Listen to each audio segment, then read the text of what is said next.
Prachi TV पर serial देख रही होती है, तभी उसकी सास वहां आती है।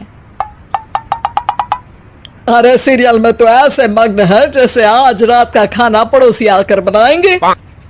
मुझे पता ही नहीं था आपने अपने बेटे की शादी पड़ोस में भी की हुई है। हैं? मतलब? मतलब इस घर में सारा काम बहू ही करती है, आप तो सिर्फ खर्राटे मारती हैं। अच्छा जी, फिलहाल तो तुम आराम फरमा रही हो, चलो जाओ, ये मेरे टीवी देखने का समय है। आहा, इसीलिए मुझे भगाया जा रहा है।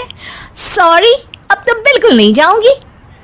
प्राची की इस बात पर दोनों सास बहू के बीच टीवी रिमोट के पीछे बच्चों जैसे छीना झपटी शुरू हो जाती है, जिसके बीच श्लोक भी काम से घर वापस आ जाता है। हाँ, आज मेरी चूहे बिल्ली की जोड़ी किस बात पर झगड़ रही है? अरे तेरे बीवी मुझे टीवी ही नहीं देखने दे रही। अरे तुम्हारी मम्मी मुझे खाना बनाने के लिए फोर्स कर रही है। अरे वाह, ऐसे बेतुके रीजन पर तो बच्चे भी झगड़ा नहीं करते। अरे मुझे कुछ मत बोल, सब इसने ही शुरू किया है। हाँ हाँ, जैसे आप तो बहुत दूध की धूली है ना। अरे बस, दोनों चुप। प्राची जाओ, खाने की तैयारी करो। और माँ तुम छोड़ो, तुम्हें क्या बोलूं, शांति से अपना सीरियल देखो, मुझे दोबारा लड़ने की आवाज सुनाई नहीं देनी चाहिए। ऐसा बोलकर श्लोक वहां से चला जाता है, जिसके पीछे पीछे प्राची भी कुछ न कुछ बड़बड़ाते हुए रसोई में चली जाती है। हाँ हाँ, सासू जी को तो कुछ बोलेंगे ही नहीं, बस मुझ पर ही हुक्म चलता है, खाना बनाओ, जैसे मैं इनके घर में खाना बनाने के लिए आई हूँ। इसी तरह शाम बीतती है और रात को श्लोक और प्राची की सास खाना खाकर सोने चले जाते हैं, लेकिन प्राची गुस्से में कुछ खाए बिना काम में ही लगी रहती है। इस घर में किसी को घंटा फिक्र नहीं पड़ता, मैं खाऊं या भूखी रहूं। प्राची कुछ देर के लिए रसोई से बाहर जाती है और जैसे ही वापस आती है तो वहां दूध का भरा ग्लास देखकर हैरान रह जाती है। फिक्र पूरी है, बस दिखाना नहीं है। प्राची दूध पीकर सोने चली जाती है और अगली सुबह एक बार फिर सास बहू का कार्टून नेटवर्क स्टार्ट हो जाता है। ये तुमने ही किया है। अरे अजीब जबरदस्ती है, मैं बोल रही हूँ मैंने कुछ नहीं किया। दोनों ने मिलकर पूरे घर को पागल खाना बनाया हुआ है। यहाँ कोई नॉर्मल इंसान तो रह ही नहीं सकता, इसीलिए अब पड़ोसी क्या रिश्तेदार भी घर आने से कतराते हैं।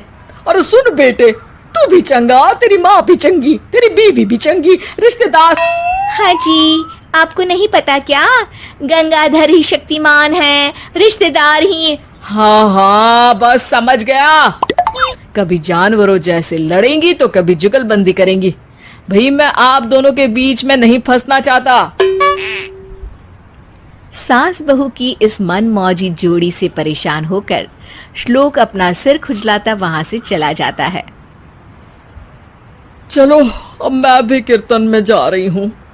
इस पर जैसे ही सास कमरे में अपना पर्स लेने जाती है तो वहां नाश्ते की प्लेट रखी देख मुस्कुराने लगती है और नाश्ता करके घर से बाहर निकलते हुए कुछ पैसे टेबल पर रख जाती है, जिसके कुछ देर बाद सिलेंडर वाला घर आता है। ओ मोरी मैया, मैं सिलेंडर के बारे में तो बिल्कुल भूल ही गई थी।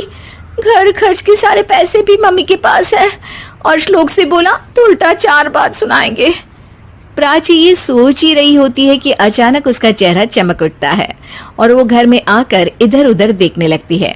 तभी उसकी नजर टेबल पर रखे पैसों पर पड़ती है, जिन्हें वो सिलेंडर वाले को दे देती है। ये सब श्लोक देख लेता है। अच्छा बेटे, इतना बड़ा घोटाला, सबके सामने मैं तेरी दुश्मन और पीठ पीछे तेरी मेरी यारी। इस पर श्लोक एक प्लान बनाता है और शाम को सब एक साथ बैठे होने पर बोलने लगता है।